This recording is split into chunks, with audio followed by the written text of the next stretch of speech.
Well, let's talk about the Prime Minister, the tax cut promised by Prime Minister Mark Carney. He is promising to cut taxes on middle-class Canadians. I'll give you the details in just a second. He also signed a symbolic order yesterday, or earlier this week, signaling the government's intention to keep that promise. Let's bring in Travis Shaw. Travis is Senior Vice President of Global Sovereign Ratings at Morningstar DBRS to talk about this tax cut, what it means to the Ottawa's fiscal situation and other stories related to public debt here in Canada. Travis, thanks a lot for joining us. The tax cut, the government says, will be reducing the lowest marginal personal income tax to 14% from 15%. It's coming soon. It's expected to be effective on July the 1st, Canada Day. And the government says it will affect 22 million Canadians, reducing the tax burden on a two-income family to by up to 840 Canadian dollars per year in 2026. Is this material, Travis, to the country's fiscal picture and outlook? Yes, well, thank you for having me. In regards to the announced tax cut, it's certainly going to have an impact on Ottawa's finances, no question. But it doesn't come as a surprise. This was articulated throughout the recent election campaign. On a full year basis, it's estimated to cost the government around $5.9 billion. So that's going to add incrementally to Ottawa's deficit. The latest estimate we have from the Parliamentary Budget Office was looking at a deficit of $46.8 billion for the current fiscal year. So this is going to incrementally add to that deficit.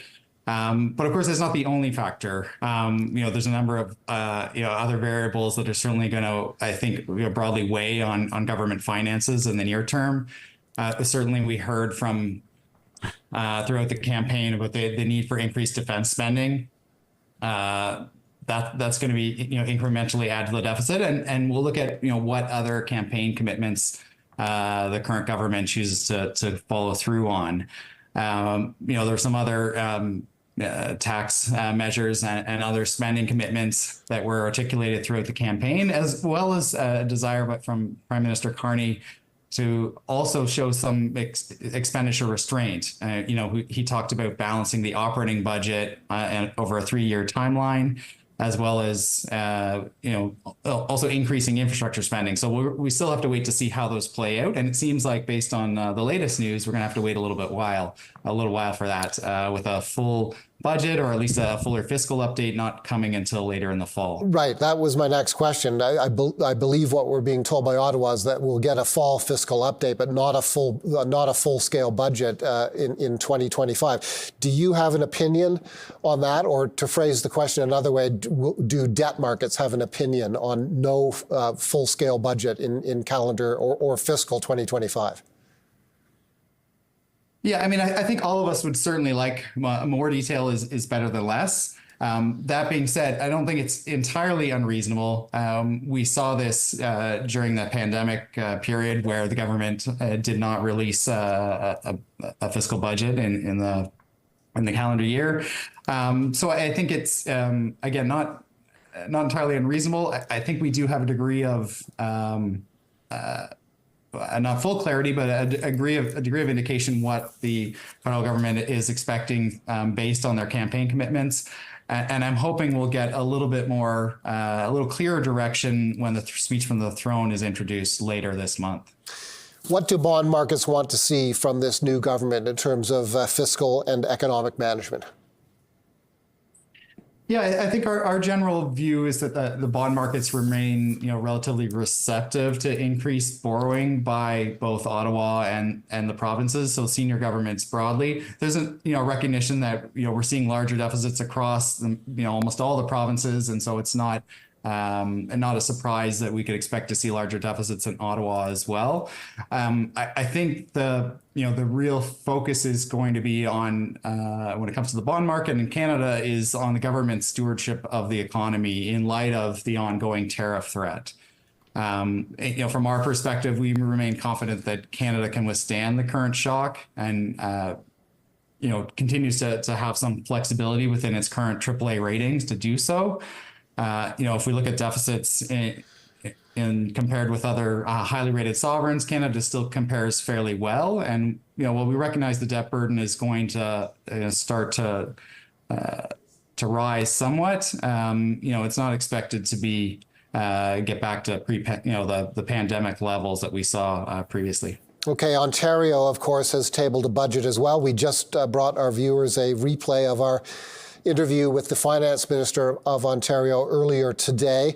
The deficit in Ontario, as you know, Travis, going way up to $14.6 billion, its deepest deficit in a decade. The reason, of course, the stated reason is the uncertainty in the Ontario economy from tariff threats from the United States. This is the home of auto manufacturing in this country and the auto parts sector as well. Is that the right thing for the government of Ontario to do? Is this the appropriate macro backdrop to drive up the deficit? I mean, again, I'd echo it's not inconsistent with what we're seeing across other provincial governments. Certainly, and I think in relation to some peers, Ontario, does compare relatively okay. We're seeing much larger deficits as a share of GDP in other provinces such as British Columbia, Quebec, for instance. In Ontario's case, they're probably more middle of the pack.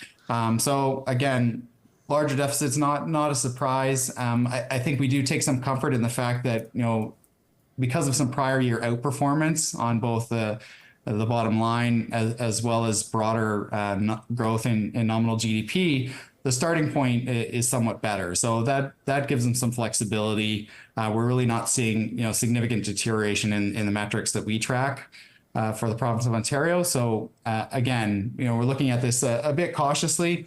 When we look at some of the details of the budget, broadly speaking, I think the underlying assumptions are generally reasonable. I think there's a degree of both upside and downside to some of the assumptions they've incorporated. Where I'm probably more concerned is over the medium term, the expenditure outlook does seem to exhibit a degree of restraint, like pretty minimal growth in the outer 2 years of their 3-year plan. And that, I think that could certainly be a challenge to manage in light of the pressures we're seeing in healthcare and just ongoing, population growth, albeit more modest, as well as inflation. Travis, thank you very much for this conversation. We really appreciate it. Travis Shaw is Senior Vice President of Global Sovereign Ratings at Morningstar DBRS.